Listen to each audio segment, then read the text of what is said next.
Hello and welcome to Who What Now Gaming, podcast for consumers by consumers, where we ask the questions, who are you, what got you into gaming, and what kind of gamer are you now? I am your host, Josh Stewart, and today we have a guest that we have not seen since episode 1. Welcome back, Noah. How you doing? Hey, I'm so happy to be back. Thank you, thank you. Love running S- mouth. yeah, dude, I'm telling you, it seems like last time we got cut pretty short, or I guess we Mm-hmm. went pretty long, but we just kind of kept on rambling. Seems Mm-hmm. to be the benefit of ADHD and podcasting. Yeah, Um, yeah, yeah. but so I was kind of looking back, and I really enjoyed the portion of the podcast where we were kind of diving into the like tabletop RPG and the Dungeons and Dragons stuff.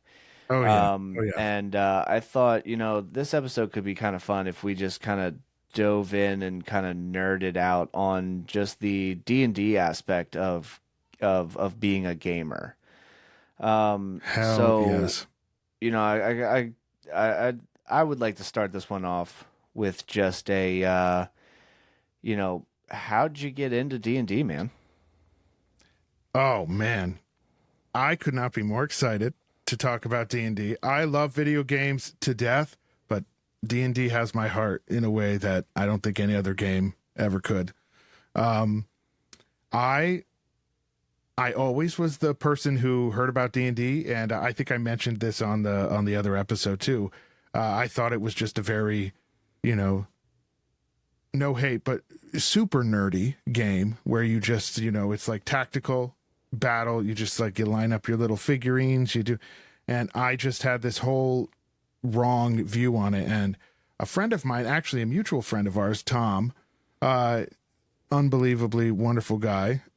He mentioned to me when we first met, he was like, we were having a conversation, and he was like, I do really love playing D&D. And I was like, oh man, I've never played. And it just kind of, that was just kind of where it ended. Um, but That's crazy. I didn't know Tom played D&D before you did. he had apparently played in a game, like a short kind of one shot or like over a weekend or something.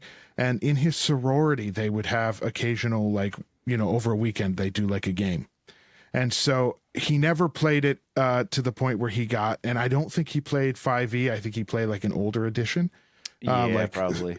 3.5 or something like that.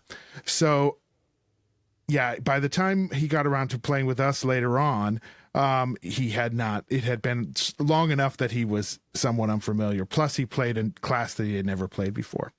But yeah, he was the one who first told me, and he said, I'd love to get a game together. And that kind of just, it kind of stalled. And then like 2 years or something went by. And Yeah, that sounds about right. yeah, it felt like a couple weeks, but it turned out it was like 2 years. I had a kid, like shit went down. And Yep.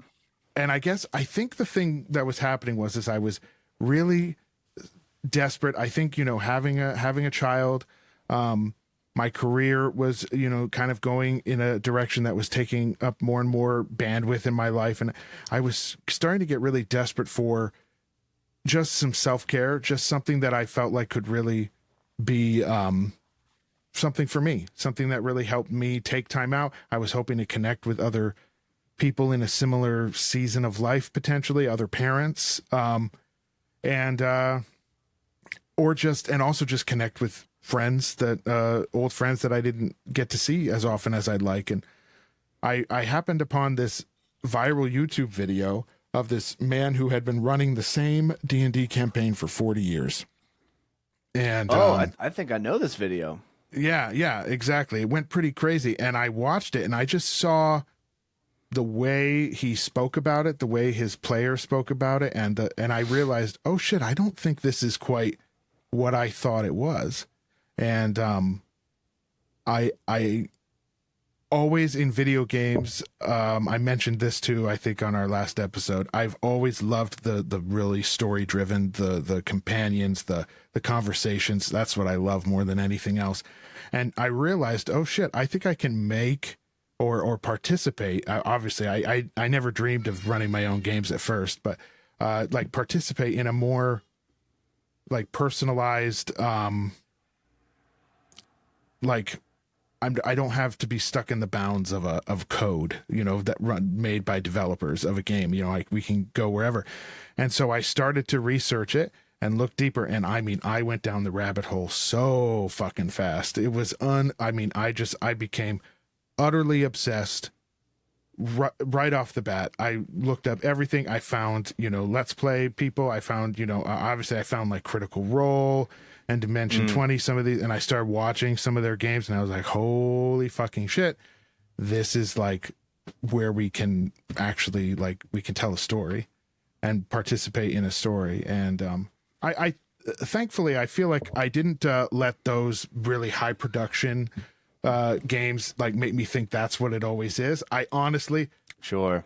I thought it was a little much. I loved the normalcy parts of it, like when they're talking about their characters, when they're going, and so I never got like that. Like I know some people came into D&D watching something like Critical Role, and then they're like, oh, this isn't quite like, we're not voice actors, that are trained in drama. Like we're not. It's not gonna, But I didn't want it that way. I thought it was a little over the top. So, but I still, it was inspiring. And, so I just said, I got to put the game together. So I reached out to Tom and I said, Tom, I think I'm finally ready to play D&D. And he was like, holy shit, dude, we're going to do this. So we went on the hunt and in the end, this is how you and I ended up meeting, my dear wife, so kind of her. Your wife and my wife happened to be on a mutual Facebook page for the town, or really the county that we live in. Yeah. And my wife said, I'll post that you're looking for players. And your wife said, hey, my husband actually is like really into D&D and he might play. And that was how it all happened. And we had a group, we had someone, and those first few sessions we just had a blast. And unfortunately that campaign we weren't able to quite play that to its completion, but ever since it's just been, man. And so I have such a deep love for this game because not only it brought so much community into my life. Obviously, one of my most dear friends now, Josh, you are, and also people you've introduced me to. Evan is such a cool guy, and it's been so fun playing with him, and gotten so much closer to my friends like Tom. So it's been, and now I run my own game. We're called D&D Dads, and it's just a group of dads from the community, of which you are now a member, thankfully.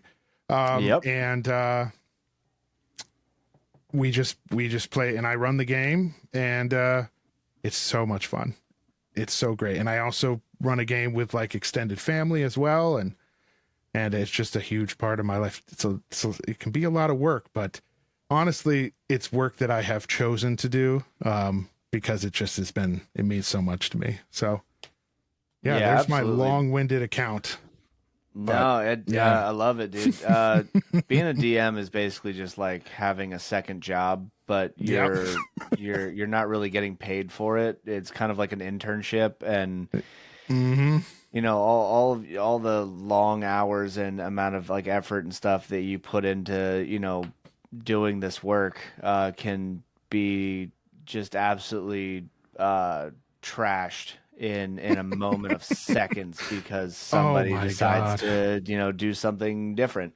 But actually, as you kind of brought something up that I almost kind of forgot about, as it's been some time that you and I have known each other. But I remember coming home from work, and my wife, she was like, hey, I found somebody on, this Facebook group that is looking for D&D players. Is this something you'd be interested in? And I was like, you know what? Yeah, like, fuck it. Like, get out there, like, meet some more, like, D&D people. And she was like, good, because I already said you would. And I was like, great, thanks. So yeah, and then so that is like legitimately how we met is because our wives were just like, oh, we'll make them social if they like it or Mm-hmm. not. Mm-hmm. And it's been really cool. It's been doing going playing in that game with you. Unfortunately, it wasn't able to continue. Yeah. But that's just kind of Not for how a our lot fault. of You and I are the best with scheduling. We'll play D&D. We'll like move stuff around for D&D. Like you and I, we like it's up there for us. But man, some of which these is players crazy we because play we're with, the only ones with kids. we're the ones with kids and this and the weird schedules, but somehow we're always able and everyone else is just like can't do it. Oh, I got this, I got that. And so you and I were Yeah, just like we were ready to still go, but it just wasn't going to work anymore for some of the yeah, yeah. which is the number one killer of all campaigns. Yeah, 100%. It's the definitely the hardest thing. That it's harder than any boss in D&D is scheduling. Scheduling is the true BBEG at the end of the game. Oh my god. Yes, it is. The biggest pain in the ass. Mm-hmm. Oh, I hate it. Um yeah. So have you like dove into just like making any like mock characters or just like messing around in maybe like source books or anything yet? Oh my god. Yep, I am definitely known to sit on the couch in the evening and be coursing through the latest source book. I always it's that constant battle with me. Which ones do I buy electronically and which ones do I buy in person? And in the end, it just always turns out that I have both, and I Yeah. give them my money twice. It just no matter what I do. No, Uh, I'm definitely getting to the point where I'm waiting for sales to happen on like D&D Beyond. yeah. 'Cause it's such a, D&D Beyond's had some issues in the past, but it is Hmm. like, we all have to admit it is very convenient to be able to It have like source books and characters and maps and resources. character creation is just so helpful, and I find that I have been able to get players to play the game that maybe wouldn't if they had to sit with a book and constantly look up something. The way It is that very it user it friendly. puts it for them and even will roll the dice for them. Like there are Right. players that I know for a fact probably wouldn't have continued to play if they weren't able to just use the app and kind of go that way. Um, I also find it's just so helpful because I play a game that is so I tend to run games that are so I try so hard to focus more on the the story and the adventure of it rather than just combat encounter after combat encounter. Yeah, they're Um, real RP it heavy. yeah, it's just better. It's nice to not have to take so much time using something that we're not necessarily. It's not our biggest priority. I think some people who it's with a very combat heavy game, which now that I've been doing it long enough, I feel like I'm much more open to playing that type of game because there's something just Hmm. really fun about that. But again, just my personal style when I run the games, um, it's just like there are some players who, when that means a lot to them, they want to have the books in front of them. They want to have the physical cards. They want to have everything right there.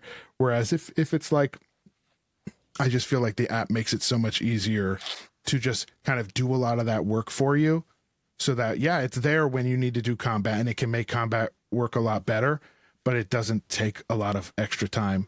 Like so much of like a session zero used to be literally having to handwrite your character while flipping through all these books. And you don't really have to do that now. It'll walk your, even a brand new player, it'll walk it through. A little clunky, the character creation. Yeah, but at the same time, our friend Evan would fight you on that one. Yeah, Yeah. he is a big fan of the pen and paper Yeah. like aspect of it. Yeah, and Which I am I so. can't blame him. Oh yeah, I totally think. Well, first of all, it's what you grew up with, what you're comfortable with, and also Hmm. I think there is a huge argument to be made that part of the draw of D&D is the fact that it pulls you away from your screens, it pulls you away from your electronics, and it Yeah, brings you to a table. I I just personally am lazy. And so I'm willing to have the screen. I also really enjoy illustrations in my game. And so being able to show players maybe really important NPCs that I just feel matter enough that I want to actually show them what they look like, certain environments maybe just to give them a better idea. I rather than print everything out and have all this physical stuff. Not to mention, a lot of the time we are meeting virtually for our games as well. That's a Yeah. huge thing. The majority of D&D games now are virtual games. That is like the main avenue by which the game is played anymore.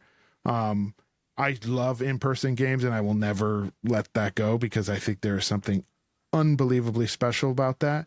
But you can't deny that you're more likely to get someone to spend a couple hours with you in an evening if they can just go to their desk rather than drive all the way over to your house. So, Yeah, and I would almost even say that having the visual aids during your games, um, even like as a DM, you spend so long trying to schedule everybody together, and then mhm. you finally do meet up, and then Yeah, you may only have like maybe 2 3 hours to like actually get into the game.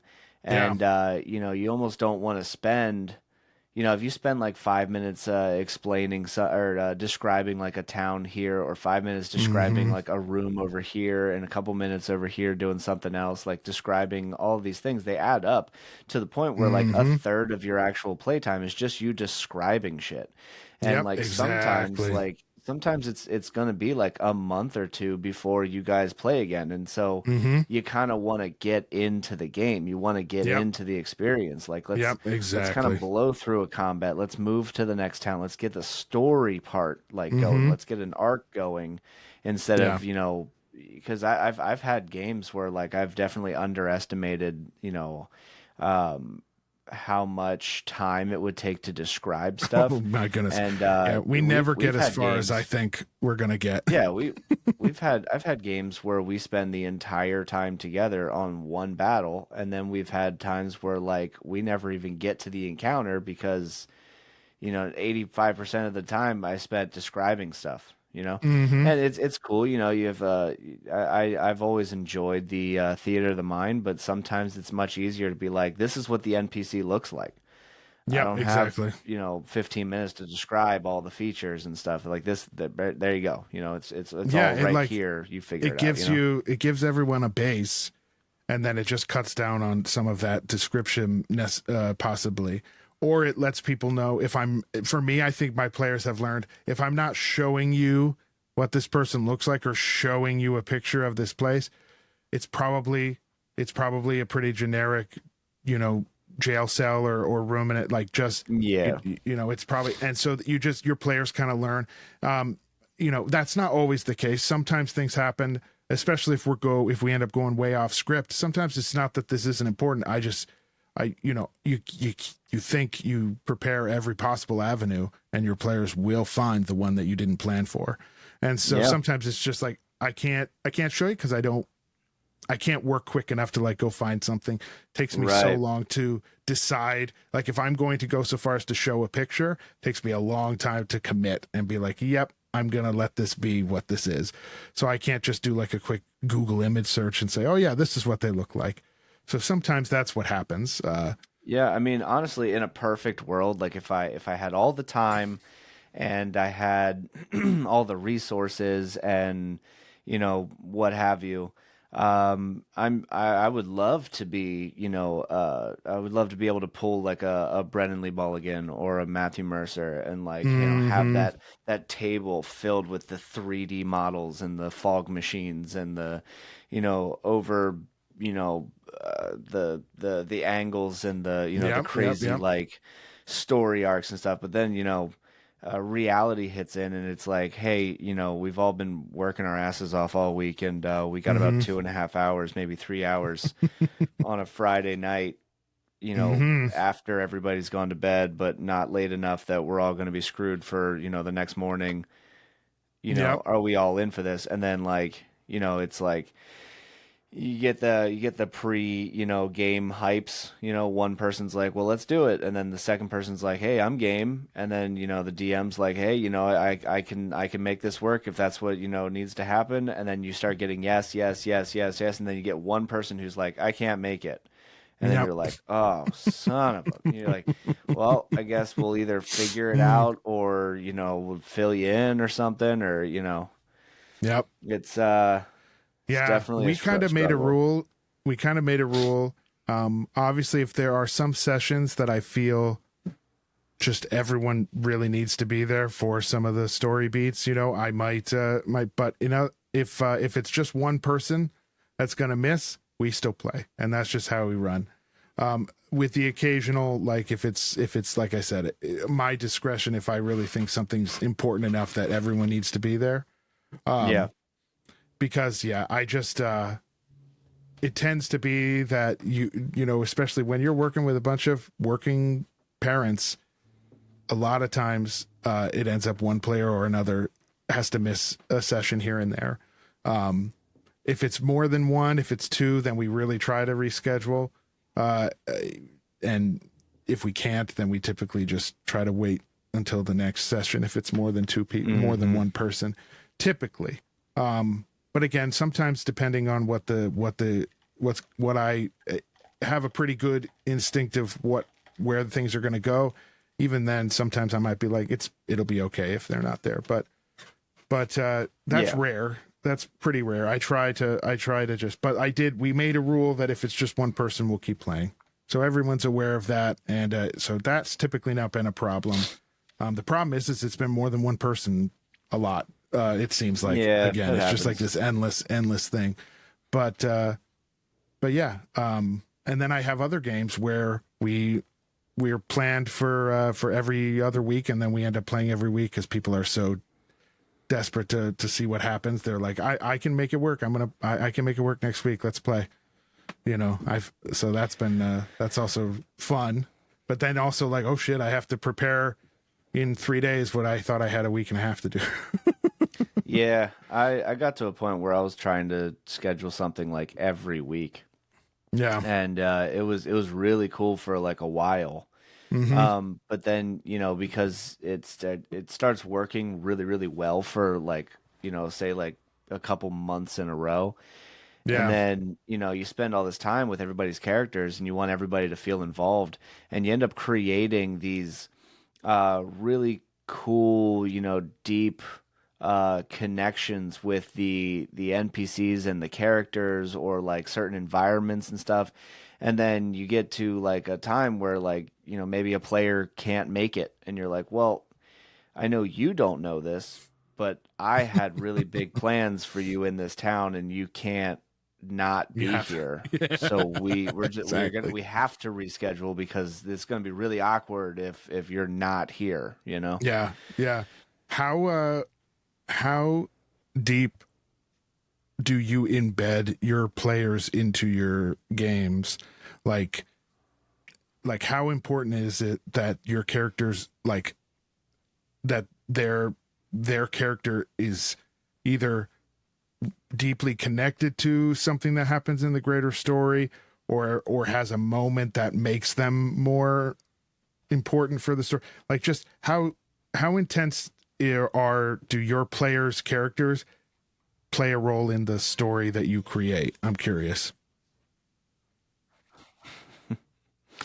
Um, And I that was don't mean that because I was want to know. intense. I don't mean it because I want to hear what you're doing for this campaign that I'm supposed to play in of yours coming up. But I'm Um, just curious, DM to yeah, DM. Do I uh, need to so start over? I've yeah, I got to break that one down, man. That was a maze of a I kind sentence. of started the question and then I realized there was more I wanted to say. And then I just just this big run on thing happened. Listen, Yep. dude, I've been there, and you end up you try to get so many questions out in one sentence, you end up sounding like what was that kid that was a meme for a while, and he was like, "You ever take a nap and you have a dream, and then you were You wish you want, you you wish know for yeah you. and then you just got to do that," and everybody's like, "Uh-huh, I yeah, you got it, I buddy." connected to that meme on such a personal level. Yep. I don't know Um, how to land the plane always. Yeah. yeah, man. Sometimes you just you just go for it. So yeah, embedding characters in the story as you create it, basically. How important is that to you? So I've always been a really big fan of creating a story where your characters um are not detrimental to the story, because there are times where some characters will die, and that's just Mm-hmm. that's the game of D&D, you know.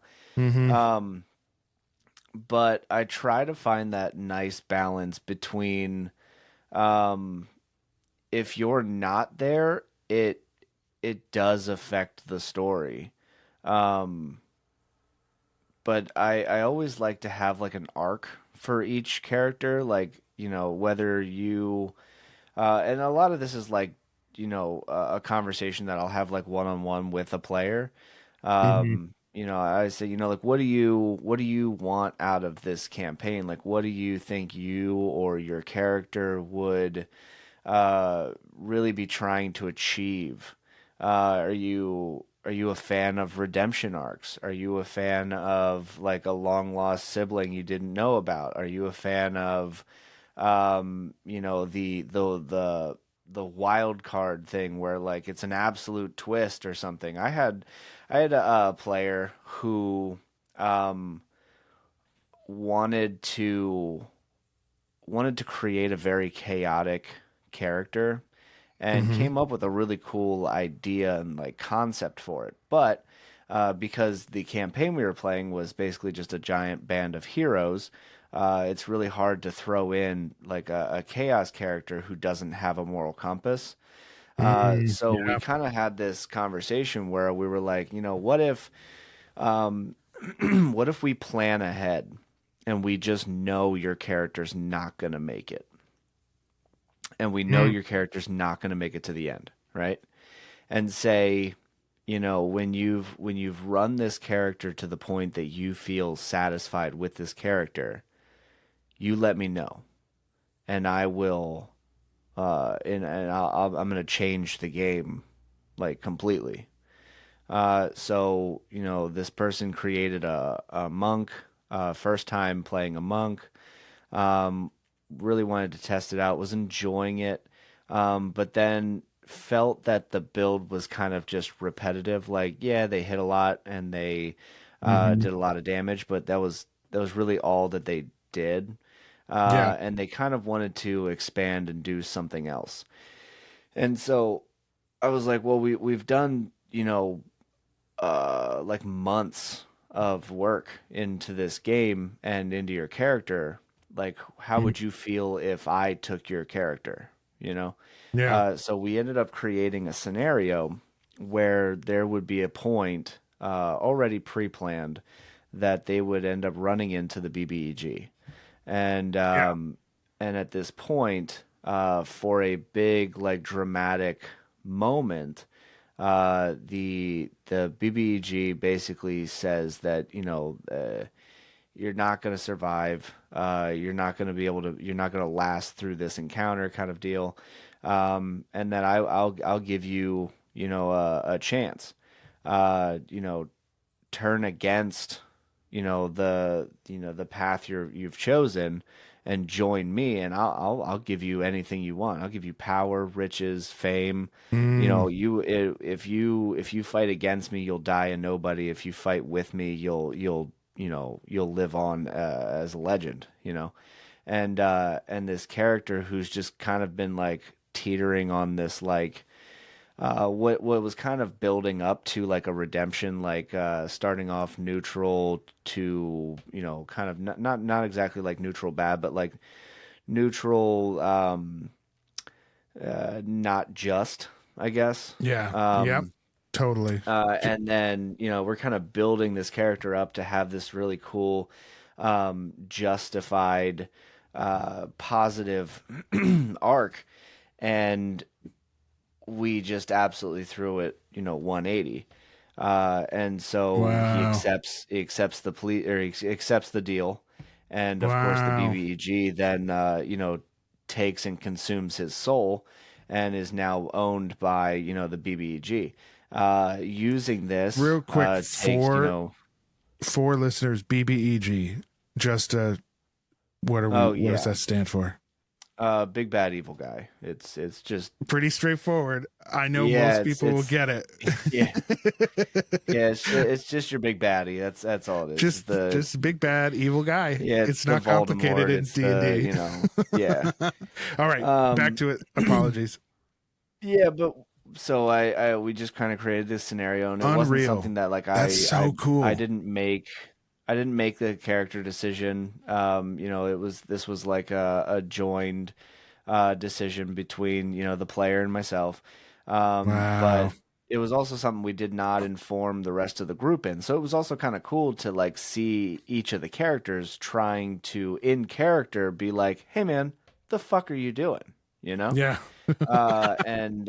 So it caused a lot of pull in between those characters. So then Yeah. later on, this player created another character, ended up really enjoying this build a lot more, and coming up with a better play style and Mm-hmm. lore and stuff, that this character or this person was much more um, uh, basically just had a lot more enjoyment out of playing. Um, so then later on in the game, I was like, I Wow. got to bring him back, So Yeah. I brought back Totally. the immoral monk, and but now I basically just I boost him up, and Mm-hmm. he already knows a lot of the things, that he knows a lot of the party's weaknesses. He knows a lot of the things that really get to the party. He knows the emotional triggers and stuff, and so it creates this um a conflict that the party Yeah. has to kind of overcome, even though the party almost in a way created their own enemy, if that makes Yeah. sense. So Totally. I enjoy that one. Wow. That one was more of like an extreme thing, but like I enjoy like when my players have the aha moments. I love when they have the big like you're the one that does the killing blow on the on the big baddie, like I Mm-hmm. like Mm-hmm. those moments. Oh hell yeah. Yeah, exactly. Those are the ones that really keep them coming back to the table. That's so amazing. I'm absolutely blown away by that. Um to have this kind of already known that this might happen, but then to up the ante and be like, let's make him return and oh man, so good. I had a similar not as it wasn't as pre-planned and I don't think had the same emotional weight. A game that I played in the past, I was brought in when another player had to quit. Because it was a small group, so it was literally like we need at least 3 people to play this game. So they asked me if I would play, and so I joined because this other player, again, schedule, life couldn't keep up, and but the DM kept his character and brought him back to just totally fuck us up, and it was interesting because the players, the other 2 guys, they took such a gentle approach to this guy, like didn't want to fight him, didn't want to do anything. Part of the reason they didn't want to fight him was because he was way OP and probably would have killed us all. But also Hmm. like in the moment, we didn't. So like I had him kind of take offense to that a little bit. Just be like, this guy comes back, he's all mad at you. He's fucking you up. And I'm literally the same class that this guy was. And, I just Yeah. had my character, I kept them all alive by doing cure wounds constantly on them. I was like, you know, man, you guys have more love for this guy that you met and worked with for a short time than you have for me, and I've been with you now longer than you've ever. And I kind of like had my character get all in his feelings about it, and I think it took some of the other players by surprise. Some of these players are people I've never met in person, so Mm-hmm. it's a really interesting dynamic. And I'm one of those guys that I'll go there, and I'll have the inter-party conflict sometimes if I feel like it makes sense for the story, for characters, because that's going to happen in real life. I'm not going to shy away from it in a game. Obviously, I don't get too aggressive, and I make sure that nobody is made to be very uncomfortable, and know that everyone was okay with it to start with. Safety tools are important Mm-hmm. in D&D, because some people don't want to have a game where that happens, but I feel like it's natural to some extent.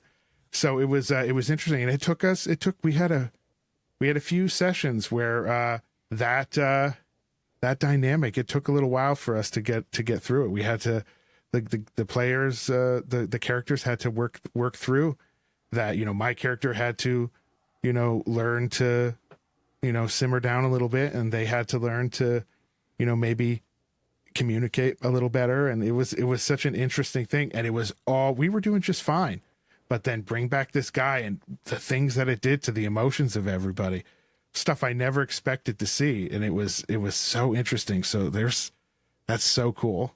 But what you did, having it be a character that was literally in the campaign for a decent amount of time, and was like on the verge of this redemption arc, and then wow. I did in one of my games, I did give a player a chance similar to that, and I wasn't sure what they were going to do, and honestly, I wasn't exactly sure what I was going to do if they did accept. Yeah. But I gave them the option, and they did decline. But yeah. So let me flip this on its ass. Mm. Have you had the pleasure of ruining a character yet? Mm. How do you mean? Like, give me an example.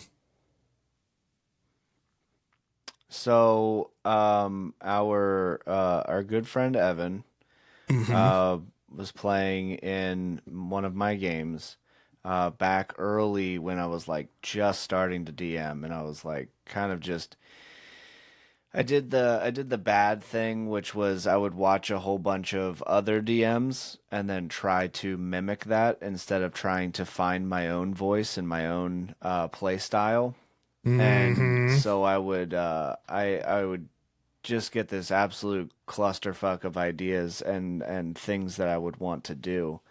So I love traps and puzzles in my games.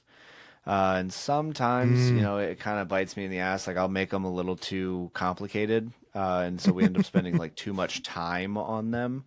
Or like you might have an incredibly intelligent character, but the player can't figure it out. Yeah. Yeah. And so you kind of got to like figure those things out. So, Mm-hmm. um, I had this, I had this idea where I wanted this conflict, but I wanted like an internal player conflict. Um, Mm. and I got this idea off of like I think it was like a YouTube video or something. I had like of like somebody talking about a situation that they had come across in one of their games. And I thought, I'm gonna flavor this differently, and I'm gonna make it my own, but the concept is gonna be the same, because I loved the concept so much. Mm-hmm. And so uh, I basically chose Evan's character because I knew that Evan would be the most likely to kind of go along with the things that I would like. He would kind of like make that connection and be like, I see what you're Mm-hmm. doing. Let's, Yeah, yeah. work with this He's kind of more thing. apt to follow the thread and to be like, "Yep, Right, I want to see what you're doing here, DM," type of thing. right. Yeah. Unfortunately, I was still very young and early in the DMing stages Mm. where I didn't make the connection of um, the player to player characters' attachments and feelings, or Mm. in other words, making decisions for your players. Yeah. And so I had this vision of how I wanted something to go instead of just trying to let it play naturally or just having a conversation with my player to see if they would be willing to do such a thing. Yeah. Yeah. I kind of like manipulated certain situations and created um, a cursed item that I tempted the Mm. player with. But the item was so tempting because it had a lot of really positive like features to Mm-hmm. it. Um, but when consumed or when like attuned, it would consume a part of your soul. And so I kind of forced the character to like kind of like sprout wings during this like curse, and Oh one was wow. like a beautiful pure white angel wing, and the other one was a decrepit like decaying like Hmm. demon-esque wing. Yeah. Yeah. Yeah. One eye kind of like stayed the way that it was supposed to be, and the other one kind of like was all bloodshot and like really fucked up and shit. Oh shoot. And I created this like situation where if you rolled a one on like a check or a skill that would be like somehow tied to like a moral decision, if you failed it like a critical fail and a natural one, I chose what you did. Mm. And as fun as the concept felt to me, Yeah. it became very clear that I was now taking over this character, and I was basically just writing a book. I wasn't allowing the characters to tell the story. I was writing a book, Mm. and so And they, uh, so in other words, they started rolling a lot of ones kind because you of. We kept. didn't even get to that point. Yeah, uh, he saw what I was doing, and Evan's the politest, yeah, nicest person on the planet. So he he went is. along He with it for a certainly little is. while, and it kind of I started kind of catching the signs where it was like, I don't think he's into it as much as he used to be. And then he made the decision that after rolling like a one, I think I was like, you're gonna have to choose save these people or save these people. You have to choose one, the others die.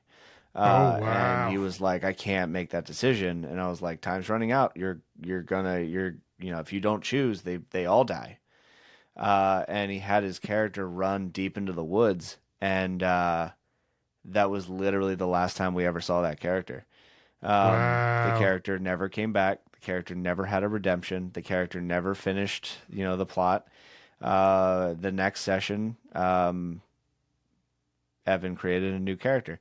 And it was like shortly after that session where like it really hit me where I was like, "Oh, that's not my job as a DM." We're Mm. doing a collective story. I'm giving you an environment and I'm giving you scenarios. You're telling the Yeah. story. It is not my job as a DM to make your decisions. It is my job as a DM to paint the picture for the story that you want to tell. And Yeah. so it was like that moment that I really I felt like I had a lot of growth as a DM, Mm-hmm. and I make a lot. There's not a lot of decisions that I make now as a DM that I don't think back on that situation. Yeah, because you're like, am I? Is this decision gonna end up putting me in that kind of position? Uh, totally. I think Which I'm I like feel like has only still. made me a better DM because I Oh, feel like definitely. I'm I have my players' best interests at heart more now. Yeah. Yeah. I definitely feel like I'm still new at this and still in that learning stage. I have two experienced DMs now in my game, and I definitely like reach out to you guys and ask you for tips and if you notice anything that's not maybe a little bit, and I have definitely gotten some feedback at times because I do feel like it is so when you're in the DM role, it's you want to create a compelling adventure for your players, and so often that can accidentally kind of move into you need them to do certain things, And it's like, you got to be able, like, it's totally okay to know they're going to fight this person, Right. but you've got to let them do it and get there however they want. Like, Mm-hmm. even to the point of, like, there are times where it's like, I have an idea of where things might go, but I also know that it could go completely different, and I have to be able to make those adjustments.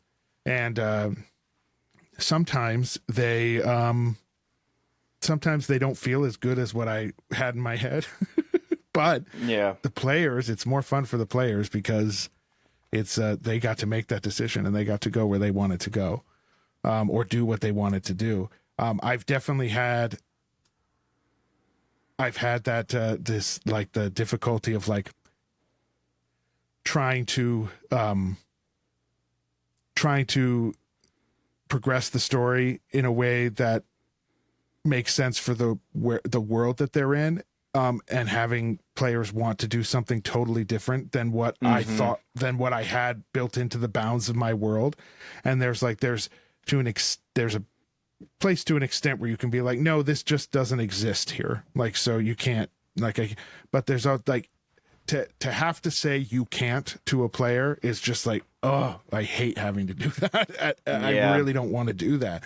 And I've had situations, I'm sure some of my players who may end up listening to this podcast will definitely remember, we've had moments where, like, the relationship I thought my party had to an NPC was completely not the relationship they had, and it ended up leading to, like, conflicts with player characters and NPCs that I was impressed and, like, super happy to go with, but I was like, also at the same time, I was like, damn, I had no idea this is where we were at. And just to know that I think I'm telling this story, but they're perceiving it this way, and you can't Yep. you can't always know how they're going to perceive someone. And it was like, it was so shocking to me. And it was good because we ended up having, like, a conversation about it afterwards, because I was like totally happy with how the game went, don't have any problem with it, but, like, let's talk about, because I want to learn, let's talk about what things happened that made you feel this way versus how I thought you were going to feel. Because I said, let's get under the hood a little bit. And it was such an interesting conversation. And when they told me, I was like, how did I not see that? How did I not Mm-hmm. understand? How did I not have that understanding that they would have that feeling going into this? And it was so eye opening. And it was such a growing experience for me, because I was like, first of all, I just have to know that no matter what I do, it's up to them to perceive a situation or a place or a character, how they're going to perceive it. And Right. I have to just know and be able to work with whatever that perception is. And that was a huge, huge learning curve for me, because, like, I was thinking these people were friends, and they were not friends. And they told my NPC, we're not friends, buddy. Mm-hmm. And it was so interesting. But again, I loved it. I think that's the big thing with me in my game, is that because I know I'm new, and because I know just how special the game of D&D is, I never want to be the DM that is like, my way is the only way. I'm the boss applesauce. I want to be able to be open to, like, hey, I might not do something exactly right. I had a player one time, I said something happened. He goes, that's not how that works, though. And I said, Right. he's a newer player. And I said, okay. I said, oh, let's pause for a second and tell me what you're thinking, because I don't want you to feel like I'm telling you something. And we talked about it, and then he was like, oh, I see what you mean. Totally good. We're cool. And, so we have moments like that where it's just like, I want to be open to having those conversations, because it helps me grow and it helps inform how I tell the story. And I do truly think that the rest of the campaign will be better for those conversations. Because maybe my story doesn't change, but the way I tell it, and how I allow things to happen and how I prepare will make it just a much richer experience, I think, for everybody. So Yeah, yeah. I've this the campaign that I'm playing in now that you're DMing is the first like real campaign that I have played of yours. Hmm. Um, we did the we did the it was like a frosty one shot Hmm. over Hmm. at the the Tom Mansion, Yeah. and that one was really really cool because I got to see a different side of your like DMing than Hmm. than I'm used to at all, Yeah. and it's still very memorable to me that we the three of us, like the players, we come into town. A huge blizzard just hit. Everything's all frozen over and everything, and then like the whole like story about these guys are going up to up the mountain. Nobody's coming back down. We don't know why. And we run into this one guy who's like, "Yeah, they just keep going up. Nobody's coming down. We don't know what's going on." And all three of us are just like, "That's the guy." I'm like, that's I him right tell there. And you're people, like, what? I No, tell people no, all he's the not. We're time. like, that's the guy right there. Like I'm like, listen, we all want to play this game, but there's a part of me that just thinks if we murder him now, we're all going to be going home about 4 hours early. So we're going to let this one play out. I tell people all the time. I tell people all the time. I can create a fun game for you. I can't guarantee it's not a predictable one. Yeah. Like Yeah, it that's was I'm great just because not. we're all at the You're like, top of let's the just keep mountain. playing. Yeah, And we're one all of at the you top even of the said, mountain. if that guy shows up right now. We just like fight the beast, and then it turns around and you're like, and then you hear this voice, he's like, hello again. And like, it's supposed to be that big epic moment where we're like, what? And we all turn around, we're like, Yeah. fucking called it. You're like, son of a bitch. You're like, Oh my god. Yeah, I that was the first adventure I ever created on my own for D&D. And you know what? oh really? It Yeah. was really I good, dude. I honestly, well, it was really good except for that my big twist at the end was very very obviously called out. Well, Um I will say none of us called the beast portion, but we were yeah. all like, that's Yeah, definitely the bad guy. And then when we the got up lore of there, what's going on. You didn't have any idea why he was going to be the bad guy, yeah, and no that was a clue. whole thing. So there was still cool stuff to be discovered, which was great. Yeah. But yeah, the part that he was involved was not super well hidden, and I kind of knew that going Oh, he into it. crit failed a deception Yeah, roll, my dude. yeah, but I was like, you know what? This was my first attempt, and I really want to give it a chance. I want to let it run and just see. And so I let it run, and I think it seemed to be a lot of fun. Sometimes that's I think the joy of D&D is, especially when it's a one shot, is to not have it necessarily be unbelievably deep. Especially if you know you've only got one night, to maybe make some stuff a little bit more clear than you normally would, because hey, you gotta finish this tonight. So, um, but there are times where it's like, man, he didn't have to be that obvious. The old man who lives by himself. Well, I mean, and even with that, like it was kind of played into it where we're like I said, we I were thought all like, maybe we you'd should think it was definitely so kill him. obvious no Yeah, way, and then it's you almost just be like it like, was so oh, of obvious. course. We're like, nah, this is definitely a ruse. He's gonna make us like murder hobo our way through this town to find out that it's actually the barkeep and not that guy. And you're like, Yeah, well, yeah. just kind of shrug it off. Shit happens, whatever. Oh man. Oh shit, that Um, was so funny. That was so funny because I just knew it was the dude, it idea. was The it was good. reaction was just like, oh, yep, hello, yep, we knew you were coming. Oh man, but yeah, it worked. It worked for the room and the spirit of what we were doing that night. I think it really. Played well. It was so fun to run. It was so fun to see you guys. You were giggling. You were having. I hadn't seen you that happy and like just like laughing and we were all in tears at different times, just utterly dying laughing. Maybe Evan wasn't. I think Evan just smiled nicely while the rest of us were Evan like, Evan was also like up for like 20 hours I know, before like we even started the game. So the fact that he wasn't like passed out on the floor was I already just like know, miraculous. I know. Um It was so fun. It was so fun, and I can't wait to. I really want to play more with him and with Tom mhm. for sure. It's the big, the BBEG of D&D, man. It's scheduling. It's getting that all Yep, together. yep. Yeah, those two guys, they got stuff going on, I'll tell you. Yeah. So Um good for them. so whoop, punch the mic again. So how do you feel about like traps and puzzles? Do you put one over the other? Do you like less traps, more puzzles, less traps?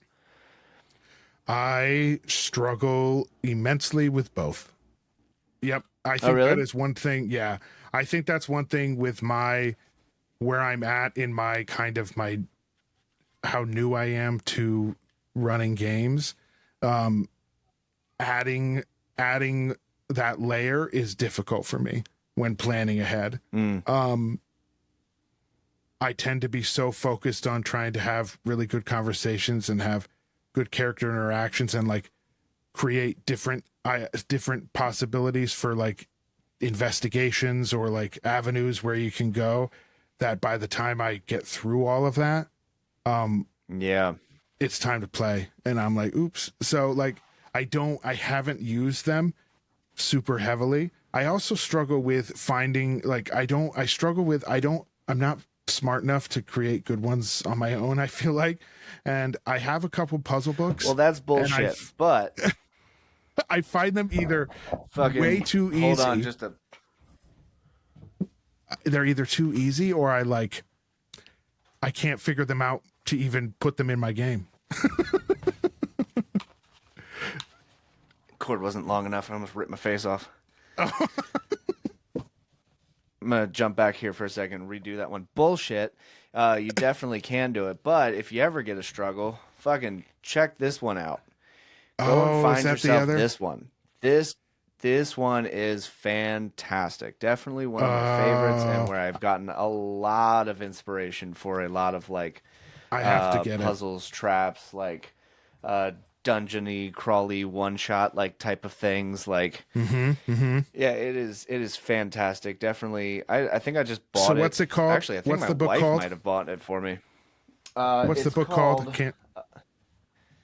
The Game Master's Book of Traps, Puzzles, and Dungeons. Oh, so it is the Game Masters. Yeah. See, I have the Game Masters book with the NPCs, and I have the villains one now too. I don't think I Don't have the have the villains one, but puzzles. I do have. I have the Oh, random encounters and the NPCs. yeah, the villains one is so good. I honestly, I'm like, I love having books to just drag and drop into my game NPCs and Mm-hmm. different enemies. There's some in that villains book that I'm definitely putting. So don't buy it until after our campaign's over. Just in case. I had You'll be like, I I know think what this one is.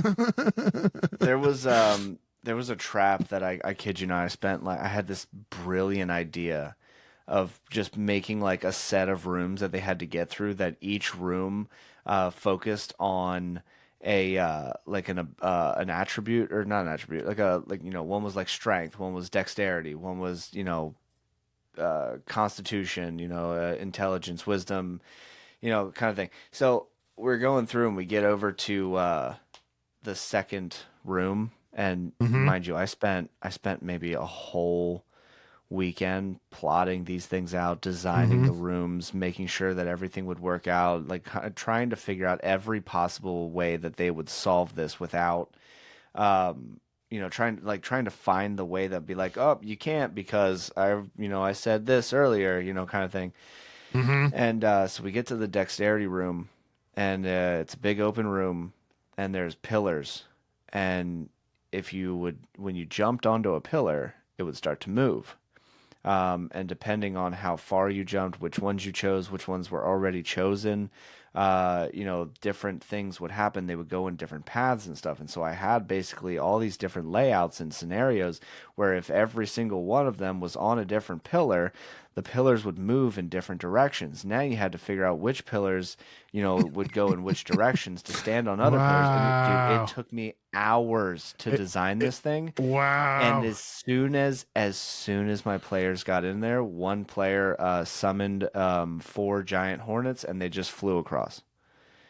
And I was like, well, that was about 4 fucking hours that just went right down the drain. Wow. You're like, guys, I didn't have, you were supposed to spend the rest of the session in here. I don't know what happens next yet. Oh yeah, yeah. I was like, I planned for you guys to be in here for like between like 30 to 40 minutes into this room, just trying to figure Oh this my out, and then eventually God. coming up with a solution. Like, and I was like, okay, well, I Wow. guess we'll just move on to the next room, I guess. But I've also had one completely backfire on me, where I thought it was gonna be like a funny haha trap, and it's like, oh, or a puzzle, like you figured it out, so we'll move on kind of thing. And I didn't think they would spend too long on it, but my players do not like, they don't like when I give them hints or like close to the answer. So I have Mm. to just forcefully get myself to just sit there and let them figure it out. And I wish that I could take credit for this one, but I had seen this reskinned in about three, maybe four different ways. And so I did what everybody else did, reflavored it and made it my own. Hmm. But once again, concept is there, but not my idea. Um, but I had a room where the players would walk in and they heard a voice in on the other side, and it Hmm. was like clearly built like a prison, like a full lockdown prison, and they were there to rescue this person. And when they all got into the room, the room would shut, and Hmm. then Hmm. there were runes all around the top of the around like the base of the ceiling. Yeah. And then I put a bunch of flavor items in there to like kind of throw them off a little bit, and just like there was like portraits of all the kings and queens of all the surrounding like areas and kingdoms, and like each portrait had like a material like on the frame. So like one of the frames was Hmm. made out of wood, one was like brass, one was just steel, one was like you know uh whatever. And Oh, and wow. then below each picture there was a Yeah. bowl and a ceremonial dagger. And each Oh, one of those shit. daggers was designed to look just like another um, picture frame. So it would look like an obvious puzzle. Uh-huh. And Uh-huh. then when you would step into the middle of the room and you stepped into the sand, a pillar would show, and then there was like basically like this like little tablet thing. You take the obvious tablet on the floor, you put it onto the pedestal, and it starts to sink. Uh, and as it starts to sink, the runes on the ceiling start to slowly disappear. And they start like a neon green, and then the farther down you go Uh, from like 10, 9, 8, 7, it starts to turn like a little yellow, uh-huh. 6, 5, 4, 3, and it's now like bright, red. And then you get to 2 and then 1, and then they would, take the tablet off of the stone, and it would, rise back up, and then the numbers would reset. And they spent about Mm. 4 hours on this puzzle, to the point where they themselves were like going insane. Wow. Um, and I'm over here just giggling, but then like getting frustrated because I'm like, I might have made a huge mistake here. The answer was that there was no solution. The pictures meant nothing. The daggers meant nothing. It was all decorative. All you had to do to get out of the room was let the timer run out.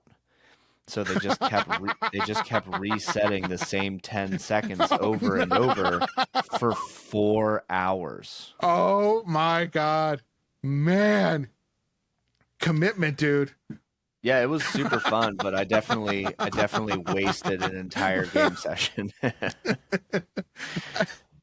It's fun. You'll Well, have if I to. ever play in a one-shotter game with you and it's been 2 hours, I'm gonna say maybe we just do nothing and the door will open or whatever. I'm Yeah. gonna try it. Yeah, eventually when we have you and Evan on at the same time, I'll bring it up and see how much of the puzzle he remembers. Because Oh my man, goodness. and Yeah, he's gonna I get remember PTSD. I remember No. he worked that like whole day, and then he had to deal Yeah. with that stupid ass puzzle. And I was like, we were like at the end of the day, we were all ready to leave, and he was just like, "All right, well, see ya." And I was like, "Hey, love you, man. You know, it was a great session." He was like, "Yeah, it was great. It was great." I'm like, "All right, I get it." You know, You're like, yeah, you feel like you almost lost him there. yeah, you're like, my bad. I'll do Wow. better. Yeah. Yeah. See, that's the thing. I feel like my management of these things is going to be poor. I think once I feel more confident, like I even had trouble at first with like thinking of loot and things like that. And it was really difficult for me because I was just so overwhelmed already. But like I've been able to run some really good loot, side Yeah, quest type like the stuff. tables and stuff. Yeah. And it's been a lot better. But I took me a minute to get to where I was like, okay, I'm gonna take a minute and work on this. So I think I will start putting them in a little bit more often, but I haven't used them a lot. Honestly, I have nightmares about stuff like what you just said happening and like me forgetting like what I'm even supposed to be doing. just be like, well, actually, and like trying to figure out how to give hints then for that. Like, how do I hint them that they don't have to do anything? That's like, Yeah. ugh, I I just, will say, I think one of the best advice that I ever got as a DM, not directly, but like just watching a video, I think was a video with Brendan Lee Mulligan, where he was describing a situation where you like your party, say for example, your party wants to go left, but the town you need them to go to is on the right. Well, they don't fucking know. Now it's on the yeah, right. It doesn't yep, matter, yep, yep. or Hmm. like, you're doing a puzzle and they're struggling and they need a little, extra whatever. You can make your players roll dice for no reason. Because they Hmm. don't know the story. They don't know what's going on behind the DM screen. So, you can be like, you can just throw in a little extra, as you're walking, you're frantically like, running around or something, roll, whatever. And Hmm. then if they score like, I don't know, anything higher than a 10, you're like, yeah, you stepped on a floorboard, but it was louder than the rest of them, almost like it was loose. And they're like, oh, well, now I'm going to look under there. Well, now the clue that they Hmm. haven't been able to find in the last, like, couple of minutes, it's, there it is, Hmm. and you gotta, Hmm. it's like gentle ways to kind of push the story forward where your players still feel successful and you don't feel like you're, you know, wasting time in a sense, you know? Yep, totally. Yeah, I've definitely had moments like that. It's a huge, you've got to be able to figure out ways to organically bring about what is not happening organically. Yeah, Yeah. totally. Man, but that is the constant curse. We'll see how well I do in a couple hours when we play. It's coming up. Oh yeah. Well, yeah, that's Because we just seem to record the podcast on days that well, we're I playing guess D&D it's too. Friday. Yeah, it's Fridays, so Fridays kind of thing. Yeah. I mean, I guess we're Hey, getting hey. close enough to time and I got to prepare for our game. So, Sam. um Same. thank you. Yeah, thank Oh you man. once again for joining me on the podcast. You said last time, I think you've started or have already started your YouTube channel. Yeah, I You got a want to couple shout videos that up. one I out just so just people can come and NC find you? Chapman. NC Chapman. I just post videos here and there. Just reading articles and different news releases or just things that come out in the nerd gaming Dungeons and Dragons space. Pretty lo-fi, pretty straightforward, but if you want to hear just somebody else spouting off their opinion, go ahead and give it a watch. Hell yeah. Well, you Alrighty. can find me on Instagram, Phoenix Stewart. Hell I yeah. probably still have a Twitter account, but don't expect to see anything. But yep, thank you for joining us for another Who What Now gaming session, and we'll see Mhm. you in the next one.